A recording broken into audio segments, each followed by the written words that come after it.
Hi friends, എന്തൊക്കെയുണ്ട് വിശേഷം? എല്ലാവരും സുഖമായിട്ട് സേഫായിട്ടിരിക്കുന്നു എന്ന് വിശ്വസിക്കുന്നു. 2 മുട്ട കൊണ്ട് ഒരു പ്ലേറ്റ് നിറയെ ഉണ്ടാക്കാൻ പറ്റിയ ഒരു സ്നാക്കിൻ്റെ റെസിപ്പി ആയിട്ടാണ് ഞാനിന്ന് വന്നിട്ടുള്ളത്. അതിനായിട്ട് ആദ്യം തന്നെ 2 മുട്ട പുഴുങ്ങിയെടുക്കാനായിട്ട് വെക്കാം. ഈ ഒരു മുട്ട പുഴുങ്ങി വരുന്ന സമയം കൊണ്ട് തന്നെ നമുക്കിതിലേക്ക് ആവശ്യമായിട്ടുള്ള മസാല റെഡിയാക്കി എടുക്കാം. ഒരു പാൻ അടുപ്പത്ത് വെച്ചിട്ട് അത് ചൂടാകുമ്പോൾ അതിലേക്ക് 2 സ്പൂൺ ഓയിൽ, കോക്കനട്ട് ഓയിലോ സൺഫ്ലവർ ഓയിലോ ഏതാണെന്ന് വെച്ച് കഴിഞ്ഞാൽ അതൊഴിക്കുക. എണ്ണ ചൂടായി വരുമ്പോൾ അതിലേക്ക് 2 ചെറിയ സവാള ചെറുതായിട്ട് അരിഞ്ഞത് ഇട്ട് കൊടുക്കുന്നുണ്ട്. വലുതാണെങ്കിൽ ഒരു സവാള എടുത്താൽ മതിയാകും. അപ്പോൾ ഇതൊന്ന് വാട്ടിയെടുക്കണം. ഒരുപാട് ബ്രൗൺ നിറമാകുന്നത് വരെ ഒന്നും വഴറ്റണ്ട. ചെറുതായിട്ടൊന്ന് കളർ മാറി വരുന്നത് വരെ മാത്രം ഒന്ന് ഇളക്കി കൊടുത്ത് ഒന്ന് വഴറ്റിയെടുക്കാം.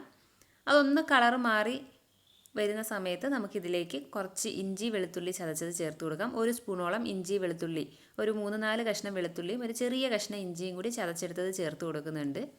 പിന്നെ ഇതിലേക്ക് ചേർക്കുന്നത് ഒരു 3 പച്ചമുളക്, അത് എരിവിനനുസരിച്ചിട്ട് ചേർത്ത് കൊടുക്കാം. 3 പച്ചമുളക് പൊടിയായിട്ട് അരിഞ്ഞതും കൂടി ഞാൻ ഇട്ട് കൊടുത്തിട്ടുണ്ട്. ഇതും ഒന്ന് പച്ചമണം മാറുന്നത് വരെ ഒന്ന് ഇളക്കി കൊടുക്കണം. അപ്പോൾ ഞാൻ ആദ്യമേ പറഞ്ഞു ബ്രൗൺ നിറമാകുന്നത് വരെ ഒന്ന് വഴറ്റിയെടുക്കേണ്ട. ഇതെല്ലാം ഒന്ന് പച്ചമണം മാറി കിട്ടിയാൽ മാത്രം മതി.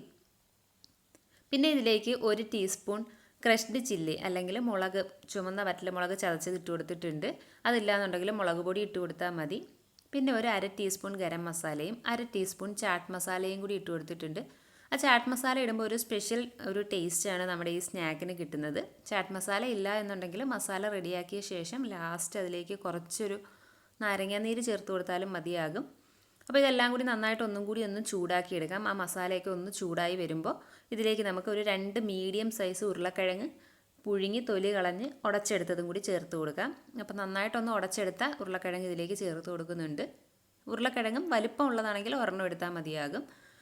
പിന്നെ നമുക്ക് മല്ലിയില കയ്യിലുണ്ട് എന്നുണ്ടെങ്കിൽ കുറച്ച് മല്ലിയിലയും കൂടി ഇട്ട് കൊടുക്കാം. പിന്നെ ആവശ്യത്തിന് ഉപ്പും കൂടി. അപ്പോൾ ചാറ്റ് മസാല ചേർക്കുമ്പോൾ എപ്പോഴും നമ്മൾ ഉപ്പിൻ്റെ കാര്യം ഒന്ന് ശ്രദ്ധിക്കണം. ചാറ്റ് മസാലയ്ക്ക് ചെറിയൊരു ഉപ്പ് രസം ഉണ്ടാകും. അപ്പോൾ അതുകൊണ്ട് തന്നെ അതനുസരിച്ചിട്ട് മാത്രം ഉപ്പ് ചേർത്ത് കൊടുക്കുക. എന്നിട്ട് ഇതെല്ലാം കൂടി നന്നായിട്ടൊന്ന് മിക്സ് ചെയ്തെടുത്തു. പിന്നെ നമ്മൾ ഇതിലേക്ക് ചേർത്ത് കൊടുക്കുന്നത് ഒരു 2 ബ്രെഡ് മിക്സിയിലിട്ടൊന്ന് പൊടിച്ചതാണ്. ആ ബ്രെഡ് ക്രംസും കൂടി ഇതിലേക്ക് ചേർത്തിട്ട് ഇതെല്ലാം കൂടി ചെറിയ തീയിൽ വെച്ചിട്ട് ഒന്ന് മിക്സ് ചെയ്തെടുക്കാം. തീ കൂട്ടിയൊന്നും വെക്കണ്ട, ചെറിയ തീയിലിട്ടിട്ടൊന്ന് മിക്സ് ചെയ്തെടുക്കാം. എല്ലാം ഒന്ന് മിക്സായി കഴിയുമ്പോൾ തീ ഓഫ് ചെയ്തിട്ട് ഇതൊന്ന് തണുക്കാനായിട്ട് മാറ്റി വെക്കാം. അപ്പോൾ ഈ സമയം കൊണ്ട് നമ്മുടെ മുട്ട റെഡിയായി വന്നിട്ടുണ്ട്. ഇനി നമുക്കിതൊന്ന് കട്ട് ചെയ്തെടുക്കാം. അപ്പോൾ മുട്ട കട്ട് ചെയ്യുമ്പോൾ ഓരോരുത്തർക്ക് ഇഷ്ടം അനുസരിച്ചിട്ട് കട്ട് ചെയ്തെടുക്കാം. ഞാനിപ്പോൾ ഇത് ഓരോ മുട്ടയും 8 പീസായിട്ട് ചെറിയ ചെറിയ പീസായിട്ടാണ് കട്ട് ചെയ്തെടുക്കുന്നത്. ഒരു ബോൾ ഷേപ്പിലാക്കി എടുക്കുന്നതിന് വേണ്ടിയിട്ടാണ്.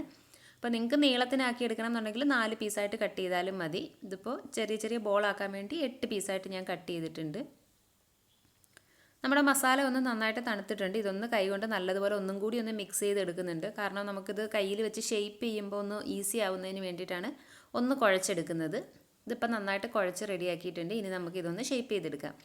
അതിൽ നിന്ന് ചെറിയ ഒരു ബോൾ ഷേപ്പിന് എടുത്തിട്ട് കയ്യിൽ വെച്ചിട്ട് നല്ലതുപോലെ ഒന്നും കൂടി ഒന്ന് ഷേപ്പ് ചെയ്ത ശേഷം ഒന്ന് പരത്തിയെടുക്കണം.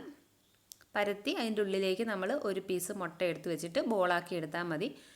ഒരുപാട് മസാലയൊന്നും വേണ്ട. ആ മുട്ട പുറത്ത് കാണാത്ത രീതിയിലൊന്ന് കവർ ചെയ്യുന്ന രീതിയിലുള്ള അത്ര മസാല മാത്രം മതി. ആ രീതിയിലൊന്ന് കവർ ചെയ്തിട്ട് ബോളാക്കി കയ്യിൽ വെച്ച് ഒന്നും കൂടി ഒന്ന് ഷേപ്പാക്കി എടുക്കാം. അപ്പോൾ എല്ലാം നമുക്ക് ഇതുപോലെ തന്നെ ഒന്ന് ആക്കിയെടുക്കണം. ഓരോരോ ബോൾസായിട്ട് മുട്ട ഉള്ളിൽ വെച്ചിട്ട്. അപ്പം മുട്ട നമ്മൾ നീളത്തിനാണ് എടുക്കുന്നതെങ്കിൽ നീളത്തിന് ഷേപ്പ് ചെയ്തെടുത്താലും മതി. അത് ഓരോരുത്തരുടെ ഇഷ്ടം അനുസരിച്ചിട്ട് ചെയ്താൽ മതി. അതല്ലാന്നുണ്ടെങ്കിൽ വട്ടത്തിൽ കട്ട് ചെയ്തിട്ട് കട്ട്ലറ്റ് പോലെ വേണമെങ്കിൽ ഷേപ്പ് ചെയ്തെടുക്കാം. അപ്പോൾ ഇതെല്ലാം ഒന്ന് ബോളാക്കി എടുത്തിട്ട് ഇനി നമുക്കതൊന്ന് കോട്ട് ചെയ്തെടുക്കണം.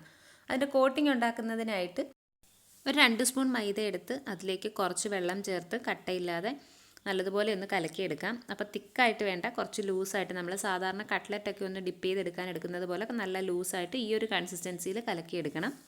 പിന്നെ നമുക്ക് വേണ്ടത് ബ്രെഡ് ക്രംസ് ആണ്. അപ്പോൾ ഞാനിവിടെ ഒരു 4 ബ്രെഡ് എടുത്തിട്ട് പൊടിച്ചെടുത്തിട്ടുണ്ട്.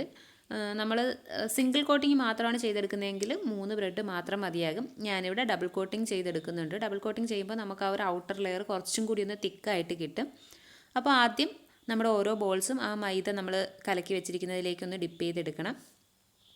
അതിനുശേഷം ബ്രെഡ് ക്രംസ് കോട്ട് ചെയ്തെടുക്കണം. അപ്പോൾ നമ്മൾ ഒരു കൈ കൊണ്ട് മൈദയിൽ കോട്ട് ചെയ്തെടുക്കുക, മറ്റേ കൈ കൊണ്ട് ബ്രെഡ് ക്രംസ് കോട്ട് ചെയ്തെടുക്കുക. രണ്ടും ഒരു കൈ കൊണ്ട് തന്നെ ചെയ്ത് കഴിഞ്ഞാൽ നമ്മുടെ ബ്രെഡ് ക്രംസ് പെട്ടെന്ന് വെള്ളം വീണിട്ട് കുഴഞ്ഞു പോകും. അപ്പോൾ അതുകൊണ്ട് തന്നെ 2 കൈ യൂസ് ചെയ്തിട്ട് ചെയ്യാൻ നോക്കുക. ഒരു കൈ കൊണ്ട് മൈദയിലും ഒരു കൈ കൊണ്ട് ബ്രെഡ് ക്രംസിലും കോട്ട് ചെയ്തെടുക്കുക. അപ്പോൾ ഞാൻ ആദ്യം ഒരു വട്ടം അത് ബ്രെഡ് ക്രംസ് കോട്ട് ചെയ്തെടുത്തിട്ട് വീണ്ടും മൈദയിൽ ഒന്നും കൂടി കോട്ട് ചെയ്തിട്ട് ഒന്നും കൂടി ഒന്ന് ബ്രെഡ് ക്രംസ് കോട്ട് ചെയ്തെടുക്കുന്നുണ്ട്. അങ്ങനെയാണ് ഡബിൾ കോട്ടിങ് ചെയ്തെടുക്കുന്നത്. അപ്പോൾ ആ ഒരു ഔട്ടർ ലെയർ നല്ല തിക്കായിട്ട് കുറച്ചും കൂടി ഒന്ന് തിക്കായിട്ട് കിട്ടും. അപ്പോൾ സമയം ഉണ്ടെന്നുണ്ടെങ്കിൽ ഡബിൾ കോട്ടിംഗ് ചെയ്തെടുക്കുക, ഇല്ല പെട്ടെന്ന് ആക്കണം എന്നുണ്ടെങ്കിൽ സിംഗിൾ കോട്ടിംഗ് മാത്രം ചെയ്തെടുത്താലും മതിയാകും. ഞാനിവിടെ പകുതി ബോൾസ് ഡബിൾ കോട്ടിംഗ് ചെയ്തും പകുതി ബോൾസ് സിംഗിൾ കോട്ടിംഗ് ചെയ്തിട്ടുമാണ് എടുക്കുന്നത്. അപ്പോൾ ഇതുപോലെ നമുക്ക് എല്ലാ ബോൾസും ഒന്ന് കോട്ട് ചെയ്തെടുക്കാം. കോട്ട് ചെയ്തെടുത്തതിന് ശേഷം കൈ വെച്ച് നന്നായിട്ടൊന്ന് പ്രസ് ചെയ്ത് കഴിഞ്ഞാൽ ആ ബ്രെഡ് ക്രംസ് എല്ലാം കൊഴിഞ്ഞു പോകാതെ അതിൽ തന്നെ നന്നായിട്ട് പറ്റിയിരുന്നോളും. അങ്ങനെ നമുക്ക് എല്ലാ ബോൾസും ഇതുപോലെ ഒന്ന് കോട്ട് ചെയ്തെടുക്കാം. എല്ലാം ഞാനിവിടെ കോട്ട് ചെയ്ത് റെഡിയാക്കി വെച്ചിട്ടുണ്ട്. ഇതിൽ പകുതി ഞാൻ ഡബിൾ കോട്ടിംഗ് ചെയ്തതാണ്, പകുതി സിംഗിൾ കോട്ടിംഗ് ചെയ്തതാണ്. ഇനി ചൂടായ എണ്ണയിലേക്കിട്ട് ഒന്ന് ഫ്രൈ ചെയ്തെടുക്കാം. അപ്പോൾ നമ്മൾ ഡീപ്പ് ഫ്രൈ ചെയ്യാൻ ആവശ്യമായിട്ടുള്ള എണ്ണ ഒഴിച്ചിട്ടാണെങ്കിൽ അങ്ങനെ ഫ്രൈ ചെയ്തെടുക്കുക. ഞാനിപ്പോൾ പകുതി മാത്രം എണ്ണ ഒഴിച്ചിട്ടാണ് ഫ്രൈ ചെയ്തെടുക്കുന്നത്. അപ്പോൾ ഒരുപാട് ചൂടായ എണ്ണയിലോട്ട് ഇട്ട് കഴിഞ്ഞാൽ നമ്മുടെ ബ്രെഡ് ക്രംസ് പെട്ടെന്ന് കരിഞ്ഞു പോകും. അതുകൊണ്ട് ഒരു മീഡിയം രീതിയിൽ ചൂടായ എണ്ണയിലേക്കാണ് ഞാൻ ഇട്ട് കൊടുത്തത്. ഇനി നമ്മൾ എല്ലാ സൈഡും ഒന്ന് തിരിച്ചിട്ട് കൊടുത്തിട്ട് ഇതൊന്ന് ഗോൾഡൻ ബ്രൗൺ നിറമാകുന്നത് വരെ ഫ്രൈ ചെയ്തെടുക്കണം. നമ്മൾ തിരിച്ച് മറിച്ച് ഇട്ട് കൊടുക്കുമ്പോൾ സ്പൂൺ കൊണ്ടിട്ട് ആ ഒരു ബോളൊന്ന് പൊട്ടിപ്പോകാതെ ഒന്ന് ശ്രദ്ധിക്കണം. അപ്പോൾ കെയർഫുള്ളായിട്ട് ഒന്ന് തിരിച്ച് മറിച്ച് ഉരുട്ടി ഇട്ടിട്ട് എല്ലാ സൈഡും ഒരേ കളറാകുന്നത് വരെ, ഗോൾഡൻ ബ്രൗൺ നിറമാകുന്നത് വരെ ഒന്ന് ഫ്രൈ ചെയ്തെടുക്കാം. അപ്പോൾ ഇതിൻ്റെ ഷേപ്പൊക്കെ നിങ്ങൾക്ക് ഇഷ്ടമുള്ള ഷേപ്പിനാക്കി എടുക്കുക, നീളത്തിനോ പരത്തിയിട്ടോ ഒക്കെ ആക്കിയെടുക്കുക. ഞാനിപ്പം ബോൾസിൻ്റെ ഷേപ്പിലാക്കിയതേ ഉള്ളൂ. ഇത് നമ്മൾ ഡബിൾ കോട്ടിംഗ് ചെയ്തെടുത്തതായതുകൊണ്ടാണ് ഇത്ര ഒരു പെർഫെക്ഷൻ ആയിട്ട് ഔട്ടർ ലെയറിന് വരുന്നത്. നിങ്ങൾക്ക് സമയമുണ്ട് എന്നുണ്ടെങ്കിൽ ഡബിൾ കോട്ടിംഗ് ചെയ്ത് തന്നെ എടുക്കാൻ നോക്കുക. അപ്പോൾ ഒരു കുറച്ചും കൂടി ക്രിസ്പി ആയിട്ടുള്ള ഒരു ഔട്ടർ ലെയർ കിട്ടും. ഇതുപോലെ തന്നെ നമുക്ക് ബാക്കിയുള്ള എല്ലാ ബോൾസും ഒന്ന് ഫ്രൈ ചെയ്തെടുക്കാം. അങ്ങനെ നമ്മൾ എല്ലാ ബോൾസും ഫ്രൈ ചെയ്തെടുത്തിട്ടുണ്ട്. അപ്പം പുറം ഭാഗം നല്ല ക്രിസ്പി ആയിട്ടുള്ള വളരെ ടേസ്റ്റി ആയിട്ടുള്ള ഒരു ഈവനിങ് സ്നാക്കാണ്. നമുക്ക് വളരെ പെട്ടെന്ന് തന്നെ ആക്കിയെടുക്കാം. ഒന്ന് മുട്ട പുഴുങ്ങിയെടുക്കുന്ന, ഉരുളക്കിഴങ്ങ് പുഴുങ്ങിയെടുക്കുന്ന ആ ഒരു സമയം മാത്രമേ വേണ്ടുള്ളൂ. വളരെ ഈസി ആയിട്ട് തയ്യാറാക്കാൻ പറ്റിയ ഈ ഒരു സ്നാക്ക് തീർച്ചയായിട്ടും ട്രൈ ചെയ്ത് നോക്കുക. ട്രൈ ചെയ്ത് നോക്കിയ ശേഷം നിങ്ങളുടെ അഭിപ്രായങ്ങളൊക്കെ കമൻറ്റ് ചെയ്യുക. ഇതുപോലെയുള്ള നല്ല നല്ല റെസിപ്പീസ് കാണുന്നതിനായിട്ട് എൻ്റെ ചാനൽ മറക്കാതെ സബ്സ്ക്രൈബ് ചെയ്യുക. ഇതുപോലെയുള്ള നല്ല നല്ല വീഡിയോസുമായിട്ട് വീണ്ടും കാണുന്നത് വരെ bye bye and take care.